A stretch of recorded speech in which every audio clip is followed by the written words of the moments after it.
Marhaba and welcome to Bahrain to Touchdown Middle East 2023. Joining me now is Annemarie van Zadelhoff, Regional Director for EMEA, datacenterHawk. And Annemarie, welcome to Touchdown, welcome to Bahrain. Thank you. Welcome back to the industry as well. Exactly. After several years, I'm back into the industry. Yeah, so you were previously with Econix, then you have a bit of an interregnum doing other projects. Correct. And now you're with datacenterHawk for the last month and a half. 1 month and a half, yes. All right, so correct. we will be gentle with the questions please, then. Please. So it's a while ago, but it was actually our Equinix and EdgeConnect and Iron Mountain. So three different companies, so to say, with different strategies. Yeah, and very interesting companies as well. But now what's very interesting is what's happening here, the Middle East. So tell me what have you heard about the Middle East that has kind of impressed you over the last 2 days? Yeah, so for me it's the first time in the Middle East, and straight away to Bahrain, which is actually a very nice company. Everybody's very easygoing and very nice and polite and everything. But for the Touchdown event, for me it's like to see what is happening in industry in here in the Middle East. And what I see is like it's 6 countries who want to be the best in being the new big hub for data centers. It looks like also a bit like, okay, who was the first one to be big? So that's what I see. I see that Bahrain is trying to be more neutral between the other countries. Let's see what will happen. It's totally different if we're talking about co-location and wholesale, or it's hyperscale on the AI side, because that's a total different game, even in the Middle East. And I know you sat through quite a few of the sessions here, especially the ones that talk particularly about each country. What country are you most excited about in terms of development over the next few years? Yeah, so it's interesting to see what will happen in Saudi Arabia and the UAE. But then on the AI side, I think I'm really curious what is happening with Bahrain as a neutral part, because I think they're very good positioned for the AI part. Although it's maybe a bit of a difficulty on getting power like 500 megawatts at once. But I think they are doing well because of the fact that it's easy doing business here compared to Saudi and compared to UAE. Here it's more easy to do, so I think they have a good chance to win the AI, yes. Yeah. Well, win the AI, but at least be one of the first ones. I think to the have world is going to win the AI. a bigger deployment. So you brought up power. So power, no matter where you land in the world, power is a big question. So correct. What have you heard about power, and especially renewable energy? I was a bit surprised about the renewable energy takes here, because I didn't realize it was actually so advanced. We don't have that view of the Middle East being so advanced on renewable energy, and I'm positively surprised by it. So what's been your take? Yeah, so it's totally different, of course, as in Europe. So normally I'm in Europe, so everybody knows there is no power. Yeah. So here there's enough power, which is first is like interesting to see and very good. Renewable power is still a bit on the early phases, so they're really looking at renewable energy. And I saw the first ones on solar panels. So the first one I saw on data centers like 1.5 megawatts solar panels, so renewable energy. So it's really good. And even the first one here in Bahrain to have 100% renewable energy.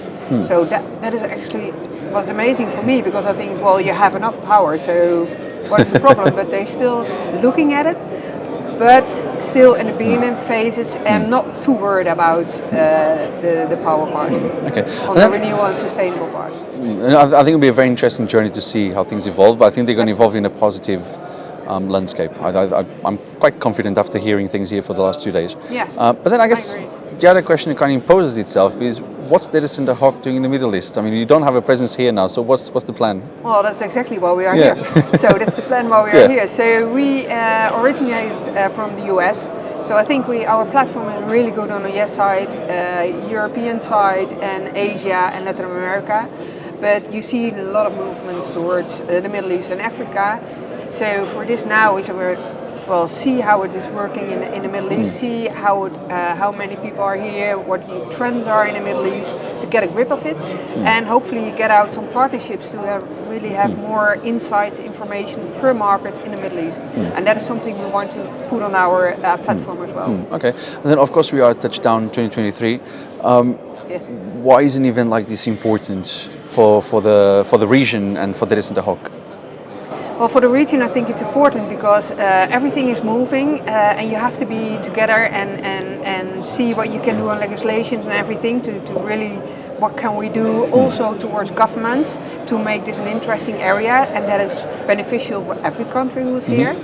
And for us, for Data Center Hawk, is to promote ourselves, of course, as a Data Center Hawk, and that we try to give as much as insights on the market.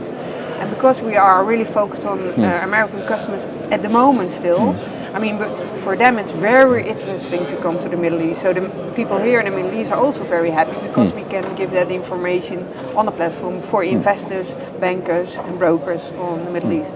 Okay. So it's both beneficial for them and for us. Okay, so when we come back in 12 months' time, and we now know it's going to be the last week of November, no fixed dates yet, but it's going to be the last week of November. When we come back in 12 months' time, what's the one thing you would like to see or expect to have happened in the region in terms of development, partnerships, new names coming up? What's the one thing you're looking forward to over the next 12 months when you come back here? It's like, oh, this happened finally. Well, I think the first step is the bigger data centers on the AI for the hyperscales, because everybody is following the hyperscales, and I think for this region it would be great if they have one. That the first one is really starting here in the Middle East, and I'm very neutral, so where it's fine, all is fine. But in 12 months' time, I hope that is the case, and I hope that we have like enough and good information on our platform for the Middle East as well. Okay, well, I'm here So to both. watch it. I think it'll be quite crazy. I mean, your platform is quite good as well. So I know. Thank you very much. I know what you guys do with the research in the US. So if they can be replicated into the Middle East, I think it's very needed. Absolutely. It's at the bottom line, it is needed. Yes. It's so. It is, and hopefully I have also somebody sitting here in the region itself, because that is quite important. Face-to-face conversations, extremely important to have. So yes, absolutely, and that's face-to-face. also something I want to see in 12 months' time. Yeah, definitely more face-to-face. We had enough of COVID. But Annemarie, Regional Director for EMEA at datacenterHawk, thank you so much for talking to me. Thank you very much. Thank you. And as for you at home, thank you for watching, and do check the website and give us a follow on social media for the latest digital infrastructure news from across the globe. At the Tech Capital, you lead, we report. Bye for now.